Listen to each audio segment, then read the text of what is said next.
स्वागत है आपका फिर से एक मैदान फर्स्ट वीडियो में, जहाँ पे आप सीखेंगे कुछ बेहतर अपनी ज़िंदगी के लिए।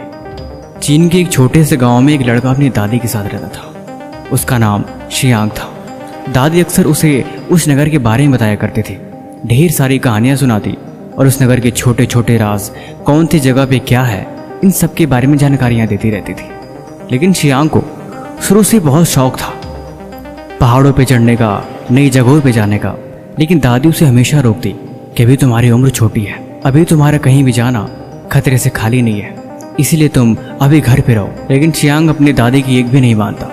एक दिन दोनों छत पे बैठे सितारों को देख रहे थे। तब तक शियांग ने एक पहाड़ी के ऊपर देखा और दादी से पूछा कि दादी उस पहाड़ी के ऊपर क्या है? हमारे गाँव की सबसे चोटी वही है, मैं उस चोटी पे जाना चाहता हूँ, क्या मुझे तुम बताओगी कि उस चोटी पे क्या है? लेकिन दादी उसे उसके बारे में कुछ नहीं बताई। धीरे धीरे वक्त गुजरता गया, समय बीतता गया। अब वो धीरे धीरे काफ़ी बड़ा हो गया, स्कूल जाने लगा। लेकिन जितना ही बड़ा होता उसका जिद्दीपन उतना ही बढ़ता जाता। दादी उसकी हरकतों से बहुत परेशान रहने लगी। धीरे धीरे उसका मन पढ़ाई में बिल्कुल नहीं लगता था। वो बस यही सोचता कि कैसे भी करके मुझे दुनिया घूमनी है, मुझे उस पहाड़ की चोटी पे पहुंचना है। अब तो वो एग्जाम में भी फेल होने लगा था। दादी ने उसे बहुत डांटा, लेकिन फिर भी वो नहीं माना। आखिर पूछने लगा कि तुम आखिर बताते क्यों नहीं हो कि उस पहाड़ की चोटी पे ऐसा क्या है? क्योंकि वो गांव की सबसे ऊंची चोटी है और मैं वहाँ पे जाना चाहता हूँ कि वहाँ पे जाने के बाद गांव कैसा दिखता है। दादी को गुस्सा आया। उन्होंने गुस्से में जवाब दिया, तू पढ़ता है नहीं और तुझे पहाड़ पे चढ़ना है। तुमने आवारा दोस्त बना लिए हैं, दिन भर बस तुम समय को बर्बाद करते हो और तुम पढ़ते भी नहीं हो। ऐसे रहे तो भला कैसे काम चलेगा? तुम अपनी ज़िंदगी को बर्बाद कर रहे हो। उससे बोला, दादी प्लीज़ एक बार तुम मुझे बता दो ना कि उस पहाड़ की चोटी पे ऐसा क्या है जिसके बारे में तुम बताती नहीं हो। प्लीज़ तुम एक बार मुझे बता दो कि उस पहाड़ पे क्या है, मैं एक बार वहाँ से हो जाऊँ, फिर उसके बाद मैं जी जान ला के मेहनत करूँगा, हर दिन पढ़ूंगा और मैं एग्ज़ाम में अच्छे नंबर ला के भी दिखाऊँगा। तुम मेरा यकीन करो, मैं तुमसे वादा करता हूँ। दादी ने बोला, चल ठीक है, अगर तू नहीं मानता है तो मैं तुझे उस पहाड़ के बारे में बताती हूँ। ऊपर चोटी पे एक मंक रहते हैं, जो मंक इस गाँव की रक्षा करते हैं। वो बहुत ही विद्वान है और उन्हें हर चीज़ के बारे में पता है। अगर तू वहाँ पहुँच सके तो तू सब कुछ जान जाएगा। लेकिन वहाँ पे जाने का रास्ता इतना खतरनाक है कि वहाँ पे कोई भी आसानी से नहीं पहुँच सकता। वहाँ पे जाने के लिए तुम्हें कठिन रास्तों से गुजरना पड़ेगा, इतनी ऊंची चढ़ाई, और वो भी इतनी मुश्किल जो तुम्हारे बस की बात नहीं है। गाँव के लोग कहते हैं कि वहाँ पे वही इंसान पहुँच सकता है जिसके मन में कोई निश्चय हो और जो जिंदगी में कोई सपना रखता हो। आज तक कोई भी वहाँ पे फालतू इंसान नहीं पहुँच पाया, और कोई कोशिश भी करता है तो नहीं पहुँच पाता है। उसने बोला, बस इतनी सी बात है, अब तुम मेरे पे छोड़ दो, मैं तुम्हें वहाँ पहुँच के दिखाऊंगा और तुम्हें ये भी बताऊंगा कि वहाँ पे रहने वाले मंक कैसे दिखते हैं। अगले दिन वो वहाँ पे जाने की तैयारी करने लगा।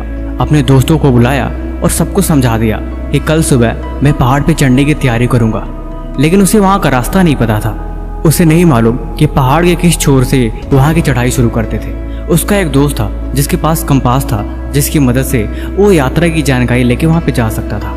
उसके एक दोस्त ने बोला, भाई ठीक है, मैं तेरे लिए कल खाना लेके आऊँगा, ये तेरे लिए कंपास लेके आएगा। उसका एक और दोस्त था जिसके पास एक बैलगाड़ी थी।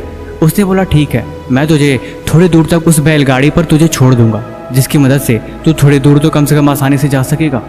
वो लड़का बेसब्री से अगले दिन का इंतज़ार करने लगा।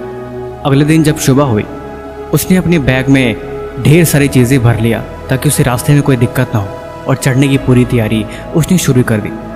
धीरे धीरे 1 घंटा बीत गया, लेकिन उसका कोई भी दोस्त नहीं आया जिसने बोला था कि वो बैलगाड़ी से उसे थोड़ी दूर तक छोड़ देगा। उसका भी कोई अता पता नहीं था। उसने पैदल ही यात्रा शुरू कर दी। उसके दूसरे दोस्त जो खाना लेके आने वाला था, उसका भी कोई अता पता नहीं रहा।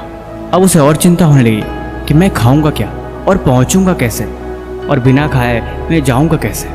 जो दोस्त उसका कंपास लेके आने वाला था वो सबसे ज़रूरी था, आखिर में वो भी नहीं आया।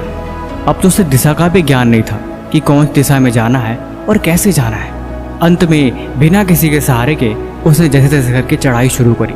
चढ़ते चढ़ते धीरे धीरे शाम हो गई, अंधेरा हो गया, लेकिन अभी तक वो मंजिल तक नहीं पहुंचा। थक के हार गया। बैग में हाथ डाला तो उसने देखा कि उसकी दादी ने थोड़े खाने की चीज़ें रखी हैं। वो उसे ही खाने लगा। अब उसे दिशा का भ्रम हो रहा था कि किस तरफ चढ़ा जाए और किस तरफ जाया जाए। तभी उसे याद आया कि बचपन में दादी उसे गांव की कहानियां सुनाती थी। और जिन कहानियों में वो गांव का नक्शा अक्सर समझाया करती थी कि पहाड़ी के सीधे छोर पे जाने से ऊपर जाने का रास्ता वहीं मिलता है। उसने थोड़ा और दिमाग पे जोर डाला और चढ़ाई शुरू कर दी। चढ़ते चढ़ते 2 दिन बीत गए और आखिर में अब वो वहाँ पे पहुँचने वाला था। उसकी हालत इतनी बुरी थी जैसे कि अब वो मर ही जाए, क्योंकि उसने 2-3 दिन से ढंग से खाना नहीं खाया था।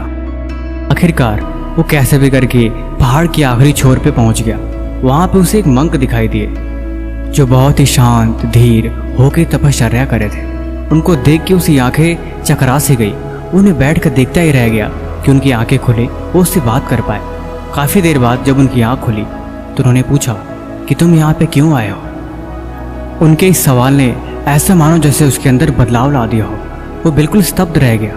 उसके पास बोलने का कोई वाक्य नहीं था, कोई भी चंचलता नहीं थी। मन इतना स्थिर था कि वो बस इतना ही कह सका कि मैं यहाँ पे आपके पास सफलता का राज जानने आया हूँ। मैं जानना चाहता हूँ कि आखिर ज़िंदगी में कामयाब होने के लिए क्या ज़रूरी है। उस मंक ने जवाब दिया, एक मंजिल जिसके लिए जिद हो।